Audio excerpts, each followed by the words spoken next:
오늘 저의 설교 제목은 변화산에서 생긴 일입니다. 베드로의 신앙 고백이 있은지, 이 베드로의 신앙 고백이 기독교의 분기점입니다. 왜냐하면 베드로의 신앙 고백 위에 교회가 생겼고, 교회라는 단어가 처음 등장합니다. 베드로의 신앙 고백 위에 예수님은 교회를 세우셨고, 이제 교회 시대가 시작됩니다. 그래서 이 고백은 교회의 기초가 되는 것입니다. 이 고백을 베드로가 하고 난 후 6일이 지났습니다. 예수님께서 제자들을 데리시고 그 중에 특별히 베드로와 야고보와 요한을 따로 데리고 높은 산으로 올라갔습니다. 이스라엘 여행하는 사람들은 이 변화산을 꼭 가보게 됐는데 그냥 언덕인 줄 알았더니 숨이 차요. 땀이 뻘뻘 흘리고 얼마나 높은지. 그래서 꼬불꼬불 돌아서 아무튼 시간을 많이 걸려서 저희들이 그 변화산까지 올라갔지요. 왜 예수님은 이 세 제자를 데리고 이 산꼭대기까지 올라갔을까 하는 것입니다.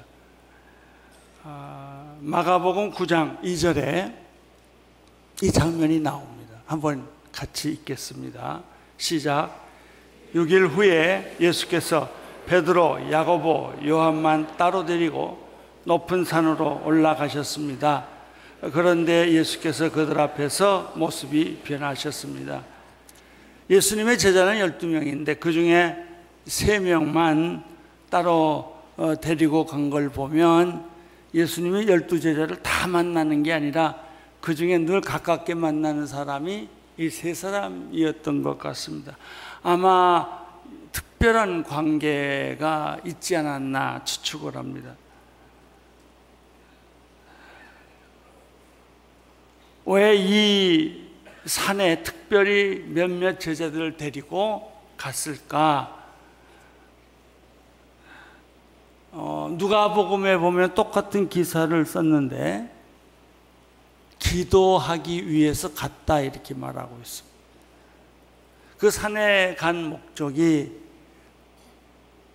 말씀을 전하기 위해서도 아니고 쉬러 간 것도 아니고 그 힘들어서 간 목적은 기도하기 위해서입니다.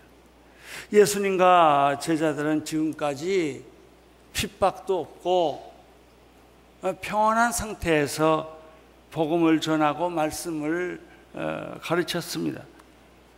그런데 바로 이 변화산의 사건 이후로부터는 상황이 달라집니다. 이때부터는 기도하지 않으면 견뎌내기 어려운 고난과 역경과 어려운 문제들이 이제 직면하게 됩니다. 우리 예수 믿을 때도 마찬가지입니다. 처음 믿을 때는 하나님이 좋게 해줍니다. 그러나 이제 진짜 하나님을 잘 믿어보려고 하면은 우리가 신앙의 현실 앞에 부딪히게 됩니다. 처음에는 웬만한 거 다 봐줍니다. 술 먹어도 봐주고, 적당히 교회 안 나와도 봐주고, 거짓말해도 봐주고, 기독교인답지 않게 믿어도 적당해도 하나님이 그거 가지고 문제 삼지 않습니다.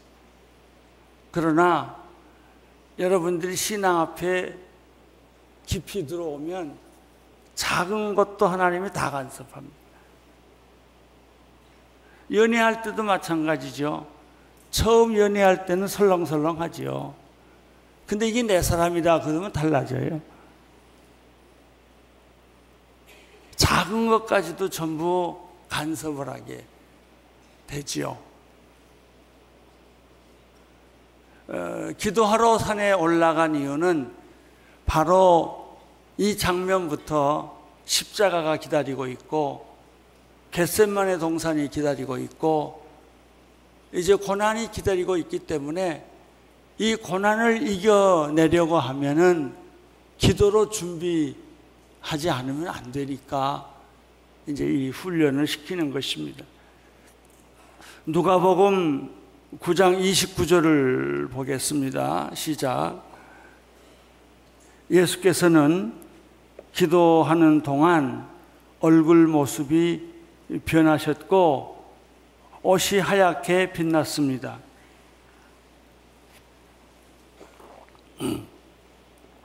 마태복음이나 마가복음에는 기도하는 모습이라는 말을 안 썼지만은 누가복음에는 산에 가서 뭘 하셨나? 기도하셨다는 거예요. 기도하는데 제자들도 기도하고 예수님도 기도하는데 여러분들도 기도해 보면 알지만 정신 바짝 차리고 기도 다 못합니다. 기도하다 졸기도 하고 또 화장실도 갔다 오고 좀 딴짓도 하고 또 기도도 하고 그러죠. 근데 기도를 이렇게 하고 있는데 예수님이 갑자기 변하신 거예요. 예수님의 첫째 옷이 변했어요. 천국에서 입고 있던 옷으로 변한 거예요. 세마포 같이 지상에서는 한 번도 본 일이 없는, 설명할 수 없는 하얗게 된, 빨래를 해도 그렇게 하얀 옷은 처음 보는, 그렇게 하얀 옷을 입고 계신 거예요. 얼굴 빛은 해가 힘있게 비치는 것처럼, 태양처럼 예수님의 얼굴이 변했다는 것이죠. 같은 예수님인데 인간 예수와 땅에 있을 때 예수와 하늘에 계실 때 예수와의 차이점이에요. 인간 예수님으로 같이 왔는데 기도 도중에 하나님 나라에 계실 때 예수로 예수님이 변화가 된 거예요. 변형이 된 거예요. 얼마나 놀랐겠습니까? 마가복음 9장 3절을 같이 읽어보겠습니다. 시작. 예수의 옷은 이 세상 그 누구도 더 이상 희게 할 수 없을 만큼 새하얗게 희게 된 광채가 났습니다. 또 마태복음 17장 2절에도 비슷한 말씀이 있는데 여기에서는 좀 더 자세하게 설명하고 있어요. 예수께서 그들 앞에서 모습이 변모돼 얼굴이 해처럼 빛나고 옷은 빛처럼 새하얗게 됐습니다. 우리는 이게 어떤 모양인지 모르죠. 본 적이 없으니까. 근데 성경 저자는 이렇게 표현을 한 거예요.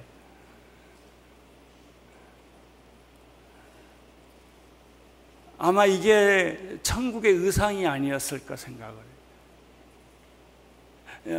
영적인 세계에 입고 다니는 옷이 아니었을까. 또 영적인 천국에 가면 그냥 내 얼굴이 없어지는 게 아니라 있는데 이런 얼굴이 아니었을까 생각을 해요.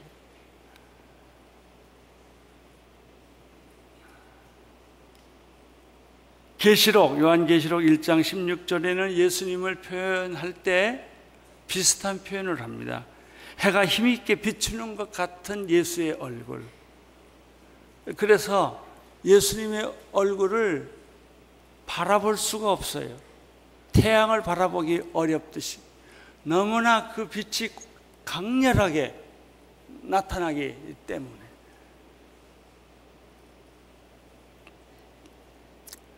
그런데 그 예수님을 자세히 보니까 누군가 어떤 다른 분이 또 두 분이 계셔요. 그리고 그 두 분과 이야기를 예수님이 하고 계시는 거예요. 그 두 분은 예수님 당시 사람들이 가장 존경하고 사랑하는 구약의 두 인물이에요. 엘리야와 모세가 예수님과 함께 이야기하고 있다는 것이죠. 4절을 같이 읽겠습니다. 시작. 그리고 거기에 엘리야가 모세와 함께 그들 앞에 나타나 예수와 이야기를 나누었습니다. 지금 오늘 마태, 마가, 누가복음에 똑같은 기사가 써 있기 때문에 서로 기록을 보완해서 제가 이야기를 드립니다. 누가복음에 보면 이 부분을 다른 복음서에서 써 있지 않는 부분을 보완하는 것이 있어요. 누가복음 9장 30절, 31절에 이렇게 써 있습니다. 그런데 갑자기 두 사람이 나타나 예수와 더불어 말을 하고 있었습니다. 그들은 모세와 엘리야였습니다.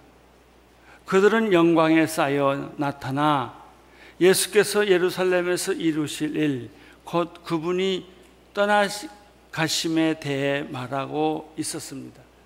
마가와 마태는 그 말이 없는데 이 누가복음에는 이 대화의 내용이 기록되어 있습니다. 무슨 대화를 했는가 하면은 이제 곧 예루살렘으로 돌아가서 십자가에 못 박아 죽게 될 일을 가지고 이 세 사람이 의논하고 있었다는 것이죠. 이 광경을 본 베드로가 혼돈에 빠졌어요. 충격을 받고 혼돈에 빠져 제정신이 아니었어요. 해석할 수가 없어요. 이 영계에 대해서 이런 우리가 살고 있는 육의 세계에 살고 있는 우리들, 시간과 공간에 살고 있는 우리들, 물질 세계에 살고 있는 우리들로서는, 이성과 상식의 세계에 살고 있는 우리들은 영계에 대해서는 상식과 지식이 없기 때문에, 경험이 없기 때문에 아주 베드로가 굉장한 충격을 받은 거예요. 그래서 5절에 베드로가 횡설수설을 좀 합니다. 뭐 말은 해야 되겠고 무슨 말을 어떻게 해야 될지는 모르겠고 자기도 모르는 말을 합니다. 5절 베드로가 예수께 말했습니다. 주여, 우리가 여기 있는 것이 좋겠습니다. 우리가 초막 3개를 만들어 하나는 주를, 하나는 모세를, 하나는 엘리야를 모시도록 하겠습니다. 이거는 베드로가 너무 급하니까 한 말이지 정신 차려 한 말이 아니에요.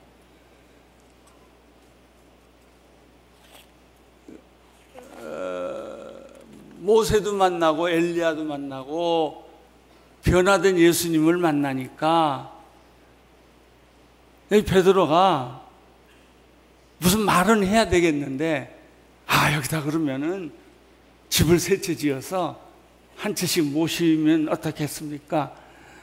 정신없는 사람이죠. 거기다 어떻게 집을 짓고 삽니까? 그 내용이 6절에 기록되어 있어요. 6절 재미있게 기록되어 있어요. 모두들 뭐라고 그랬죠? 몹시 두려웠기 때문에 베드로는 무슨 말을 해야 할지 몰라서 이렇게 대답했다 그런 거예요. 여기가 좋사오니 초막 3개를 지어서 하나는 주님께, 하나는 엘리야께, 하나는 모세에게 드려서 모시고 살겠습니다 라고 말을 했는데, 책임 없는 말이에요. 또 책임도 질 수 없는 말을 지금 하고 있는 것이죠. 아직도 베드로는 신앙에 미숙한 상태에 있어요. 여러분, 신앙이 미숙하다고 걱정할 거 없어요. 그냥 있는 대로 사세요. 미숙하면 미숙한 대로. 그거를 인정해야 믿음이 성숙해져요. 여러분들이 그렇게 신앙의 실수를 안 할 만큼 성숙하지 않아요. 나는 최선을 다했는데 나는 성실하게 다 했는데 결과를 보면 항상 문제가 있어요. 그게 베드로였어요. 그러나 십자가도 보고 보세요. 베드로는 십자가 예수님 못 박힐 때 멀찍이 서서 다 봤어요. 다 굴 때 3번 부인했어요. 부활하신 주님 다 봤어요. 그리고도 고기잡이로 돌아가잖아요.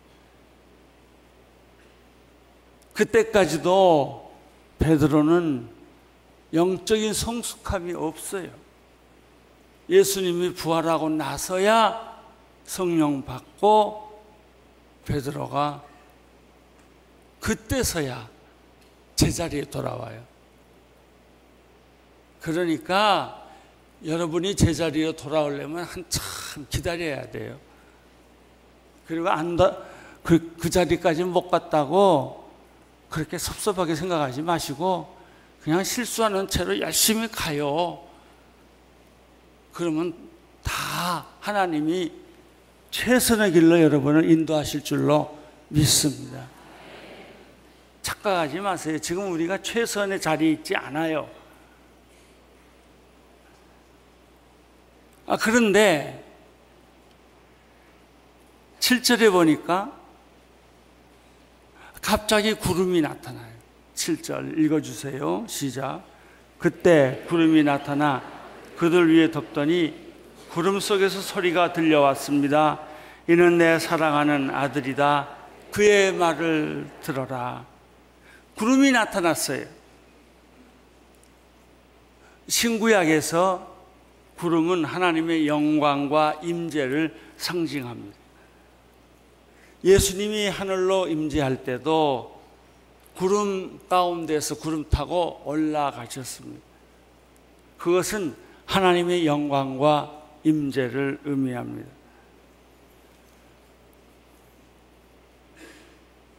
그들 사이에 이 하나님의 영광과 하나님의 임재를 상징하는 구름이 왔다는 거예요. 이것은 마치 모세가 시내산에 올라갔을 때 하나님의 영광의 구름 가운데 서 있었던 것과 같은 거예요. 이제 우리는 여러 성경에 나오는 장면을 다 이렇게 비교해 보면서 이런 거였겠구나 하고 유추해서 보는 거죠. 모세가 시내산에서 떨기나무에 불 붙는 장면도 이것과 비슷한 거예요.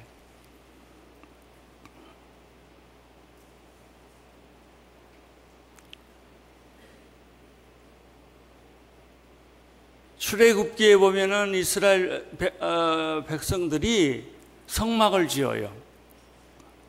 성막을 다 짓고 기름을 다 붓고 난 다음에 그 성막 안에 하나님의 구름이 가득 차요. 하나님의 영광이 가득 차서 모세도 그 하나님의 성전에 들어갈 수가 없어요. 너무 하나님의 영광이 가득 찼기 때문에. 제가 제 자신에 대해서 슬퍼하는 것은 우리 교회를 막 들락날락 아무렇게나 하고 있다는 거예요. 사실은 교회는 그 하나님의 영광과 임재의 능력이 가득 차서 들어올 때마다 두려움과 떨림으로 들어와야 돼요. 방자하게 들어오면 안 돼요. 함부로 들어오면 안 돼요. 왜? 여기는 하나님의 거룩과 임재가 있는 곳이기 때문에. 구약에서는 그렇게 했어요. 그 하나님의 영광과 임재 속에는 언제나 하나님의 음성이 나타나요. 이 하나님의 음성은 예수님께서 요단강에서 세례 요한에게 세례를 받으실 때 들렸던 음성하고 같은 거예요. 여러분, 세례 요한이 예수님께 세례 받아야 됩니까? 예수님이 세례 요한에게 세례 받아야 합니까? 세례 요한이 예수에게 세례 받아야죠. 그럼에도 불구하고 예수님은 자원해서 세례 요한에게 나에게 세례 달라 그러셨어요. 충격은 세례 요한이 받았어요. 아니, 내가 예수님께 세례 받을 터인데 어째서 예수님이 나보고 세례를 달라고 하십니까? 이건 말도 안 되는 얘기입니다. 그러니까 예수님이 그래요. 거절하지 말라. 나에게 세례를 베풀므로 하나님의 의를 이루라 그래요. 예수님이 죄가 있어서 세례 받은 것이 아니에요. 온 인류의 죄를 위하여 그분이 대신 세례를 받으신 거예요. 예수님은 죄가 있어서 십자가에 못 박혀 죽으신 것이 아니고 우리 온 인류의 죄를 대신해서 그분이 십자가에 못 박혀 죽으신 거예요. 그러니까 예수님의 사역의 초기에는 우리를 위해서 대신 세례를 받으셨고 예수님의 사역의 마지막에는 우리를 위해서 대신 십자가를 지신 거예요. 두 가지 음성이 들렸어요. 예수는 내 사랑하는 아들이다. 내 사랑하는 아들이다. 또 마태복음에는 내 기뻐하는 아들이다. 내 사랑하는 아들이다. 두 번째 말씀은 그의 말을 들으라. 내 사랑하는 아들이라는 말은 무슨 뜻일까요? 얼마나 사랑하고 있다는 말을 하고 있는가? 이거는 하나님의 보증수표와 같은 거. 하나님의 확신이에요. 만약 우리가 이 말만 들을 수 있다면 다른 거 다 필요 없어도 돼요. 내가 너를 사랑하노라. 내가 너를 보배롭고 존귀한 자로 여기노라. 이 말만 우리가 마음에 인치심을 받았다면 뭐가 더 필요해요? 뭐가 더 필요해요? 내가 너를 사랑하는.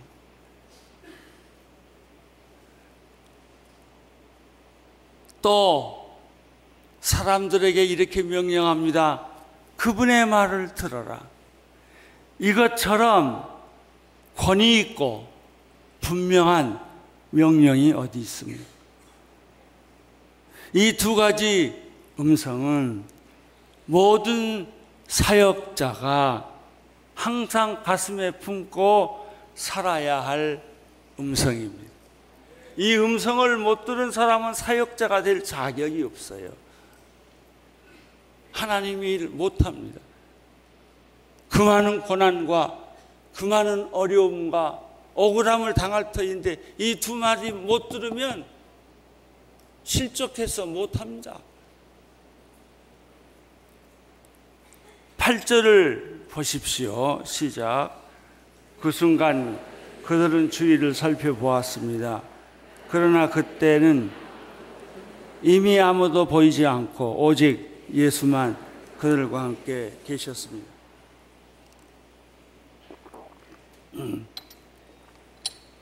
변화된 예수님도 안 계시고 모세도 엘리야도 안 계시고 맨 처음 사건으로 돌아왔어요. 무슨 뜻일까요? 일상으로 돌아왔다는 얘기예요. 우리는 변화된 몸으로 항상 사는 게 아니고 일상으로 돌아와 살아요. 그런데 우리가 어느 날 죽으면 변화된 예수님의 모습 같이 변화된 성도들과 같이 그렇게 살 거예요. 그러나 지금은 육의 몸을 입고 시간과 공간의 제한을 받으면서 고난 속에서 이렇게 살고 있는 거예요. 다시 육으로 돌아왔어요. 예수님도 제자들도. 9절을 보세요. 산을 내려오시면서 예수께서 제자들에게 단단히 일러두셨습니다. 인자가 죽은 사람 가운데서 살아날 때까지는 지금 본 것을 아무에게도 말하지 말라. 말했을까요? 안 했을까요?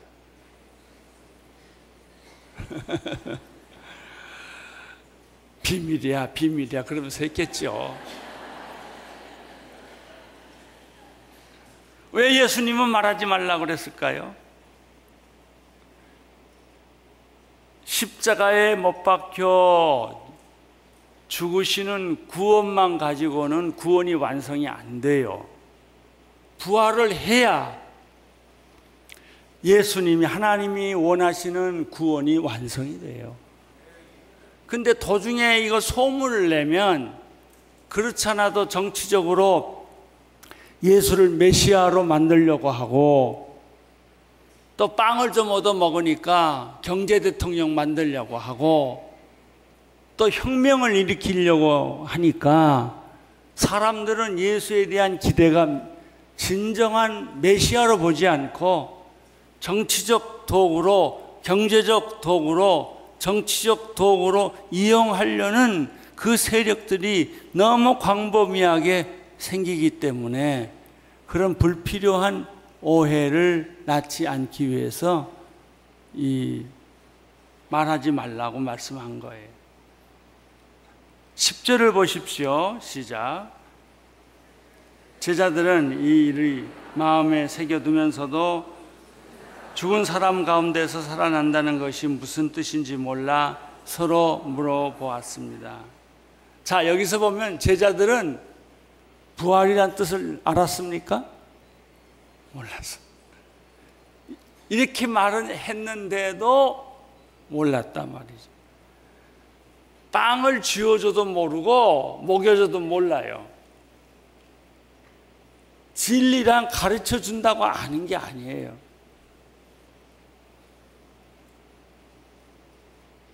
그래서 제자들은 자기들끼리 자꾸 토론을 해요. 토론한다고 해답이 올까요?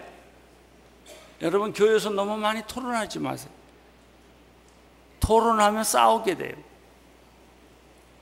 토론하면 기분만 나빠요.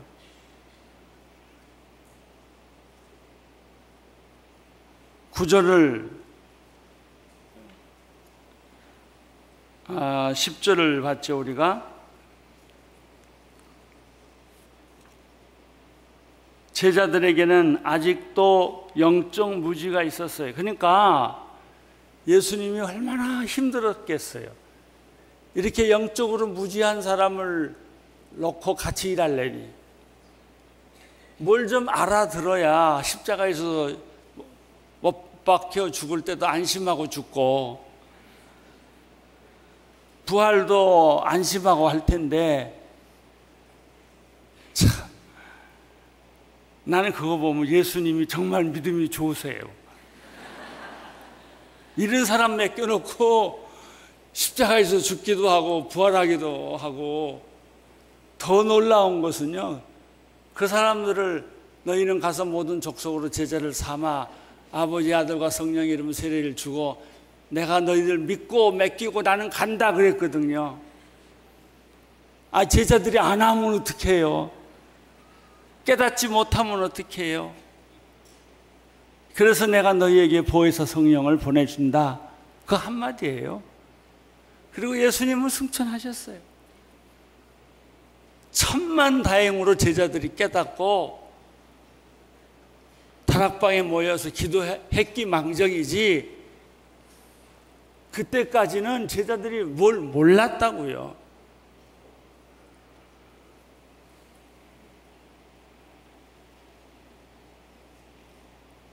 제자들이 의심이 생겼어요. 왜 엘리야가 나타났을까? 왜 모세가 나타났을까? 11절 이런 질문을 합니다. 시작.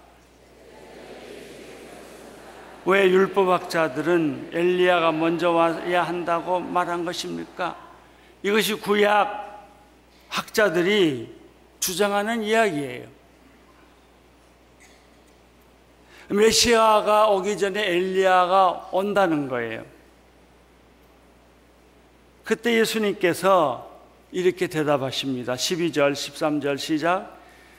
예수께서 대답하셨습니다. 참으로 엘리야가 먼저 와서 모든 것을 회복시킨다. 그런데 왜 성경에는 인자가 많은 고난을 받고 멸시를 당할 것이라고 기록된 것이냐?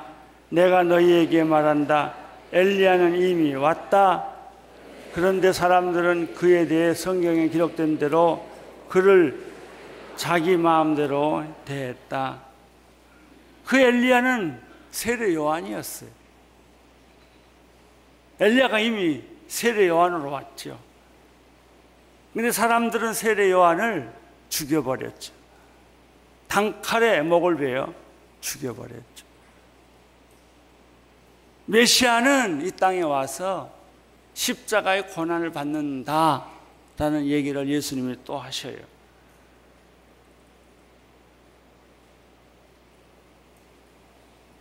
예수 그리스도는 우리의 주님이시요 참 메시아이십니다. 그는 진실로 하나님의 아들이십니다. 그 당시 사람들도 예수님을 알지 못하는 사람들이 너무 많았어요.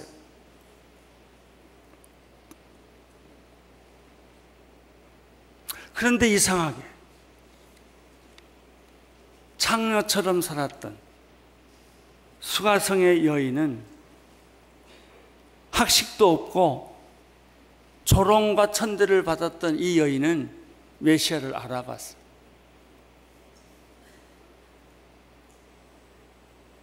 이 여자가 우물가에서 예수를 만났죠. 그리고 예수님과 대화하면 할수록 이상하게 이 사람은 남자가 아니라 메시아라는 생각이 들었어요. 요한복음 4장 25절에서 26절, 여인이 예수께 말했습니다. 저도 그리스도라고 하는 메시아가 오실 것을 압니다. 메시아가 오시면 우리에게 모든 것을 알려주실 것입니다. 26절, 그러자 예수께서 여인에게 말씀하셨습니다. 지금 네게 말하고 있는 내가 바로 그 메시아다. 여인은 물 항아리를 내버려둔 채 마을로 돌아가 사람들에게 말했습니다. 와서 내 과거를 모두 말해준 사람을 보십시오. 이분이 그리스도가 아니겠습니까?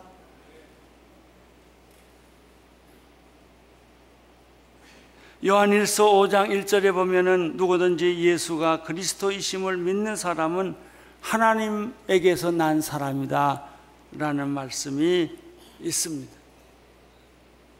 여러분들은 최소한 수가성의 여인보다도 높은 학력을 가지고 있고 더 높은 지위를 가지고 있는 분들. 그러나 나는 오늘 여러분들이 마음이 가난해져서 수가성의 여인처럼 우리 주 예수 그리스도가 나의 메시아임을 여러분이 발견하고 그분 앞에 눈물을 흘리는 나의 주 나의 하나님이라고 고백하는 그런 아침이 됐으면 좋겠습니다. 할렐루야. 아멘. 우리 하나님께 감사의 박수 올려드립니다.